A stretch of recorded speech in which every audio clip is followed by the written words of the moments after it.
cette vidéo, je vais vous démontrer que la théorie du Big Bang est une fausse théorie. En effet, qu'est-ce que la théorie du Big Bang? D'après les physiciens théoristes, l'univers, il y a très longtemps, s'est formé par une explosion. Et en quelques secondes, les galaxies, les étoiles, les planètes se sont matérialisées. Mais toutes ces choses qui sont présentes dans l'univers étaient focalisées en un seul point, qu'on appelle communément une singularité. Tous les éléments de l'univers, tous les atomes, tout ce qui existe dans ce monde physique était en un seul point, et après une large explosion, en une fraction de seconde, on a obtenu les galaxies, les météores, etc., etc. Donc la clé ici, c'est que d'après les scientifiques, tout ceci s'est passé en moins d'une seconde. Ok? Ok. Bon. Les mêmes scientifiques prétendent également que la lumière, que les faisceaux lumineux ont bel et bien une vitesse maximale dans le vide. C'est-à-dire que lorsque la lumière, les photons voyagent, ils ont une vitesse précise, une vitesse qui est, pour beaucoup de scientifiques, la limite cosmique. C'est-à-dire que rien ne peut aller plus vite qu'un photon qui se trouve dans le vide. Et pourquoi dans le vide? Parce que dans le vide, il n'y a aucune résistance. Lorsque les photons, lorsque les photons voyagent dans le vide, leur vitesse, c'est la vitesse la plus rapide de l'univers. Ok? Et j'ai oublié la valeur exacte, je crois que c'est 300 000 km par seconde. C'est un chiffre énorme, hein? C'est 300 000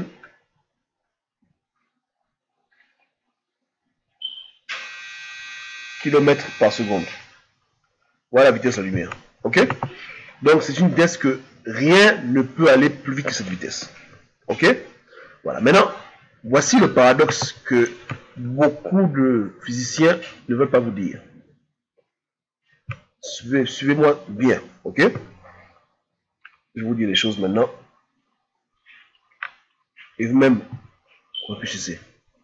Donc, je vous disais tantôt que l'univers était focalisé en un point, ce petit univers ici, et qu'à la suite d'une explosion, en quelques secondes, on a maintenant des galaxies qui se forment, on a des étoiles, etc., des voies lactées, bref, l'univers est vaste, c'est parfait. Ok? Donc, les galaxies sont faites de matière. C'est-à-dire qu'il y a du carbone, de l'oxygène, des éléments, des métaux, bref, ok? Et la physique nous dit que rien ne peut voyager plus vite que la lumière. Or, il s'avère que la distance qu'il y a entre les galaxies, c'est-à-dire d'une galaxie à une autre, si on mesure la distance, les distances qui les séparent se comptent en ordre de millions d'années-lumière.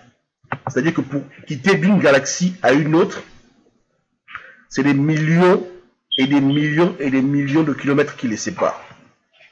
C'est-à-dire qu'il est impossible que ces galaxies se soient formées à la manière à laquelle on nous fait croire, puisque leur distance qui les sépare est supérieure à la vitesse de la lumière, et elle se compte en années. C'est-à-dire que si la lumière voyage 300 000 km en une seconde et qu'on veut lui faire croire que le monde s'est formé en moins d'une seconde, la distance qu'il y a entre les galaxies devait être inférieure à 300 000 km. C'est-à-dire que la distance qu'il y a la plus grande distance qu'il y a entre les objets devrait être minimum 300 000 km. Donc entre la galaxie A et la galaxie B, la distance qui les sépare ne devait jamais être supérieure à 300 000 km si on estime que tous ces astres se sont formés en même temps en moins d'une seconde. Est-ce que ça a un sens? Maintenant, je précise que l'univers, d'après les scientifiques, est en mouvement. C'est-à-dire que galaxie A et galaxie B s'éloignent l'une de l'autre au fil des années. Cependant, à l'origine même, selon les calculs, lorsque toutes les planètes ont été formées, les galaxies, la distance originale qu'il y avait entre les principales galaxies était déjà supérieure à 300 000 km. Donc, même depuis le commencement, d'après leurs calculs, il y avait déjà un écart colossal entre les galaxies.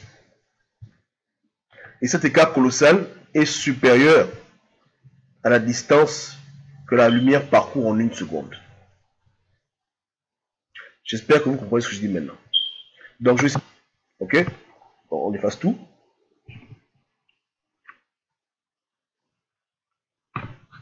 Je vais prendre l'exemple terre à terre avec, disons, peut-être des choses contemporaines pour que vous puissiez comprendre. Hein.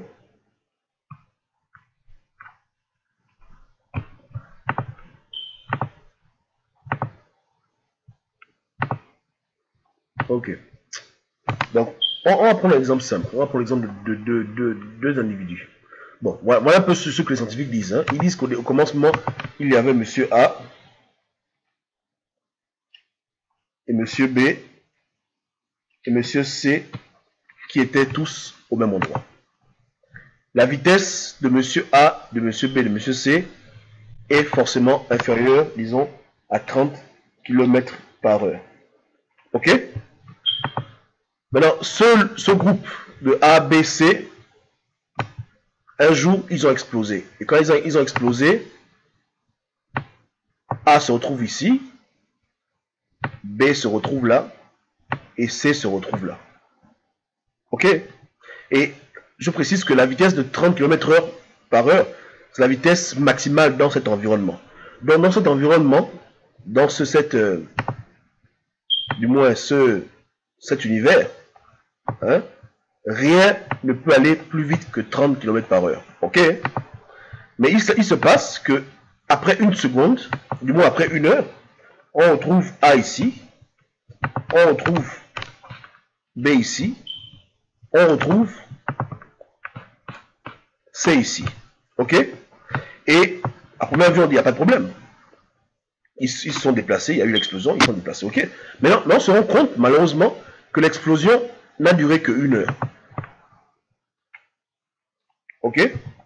Mais qu'en une heure, la distance qu'a parcouru A, B, C depuis le point initial est supérieure à 30 km.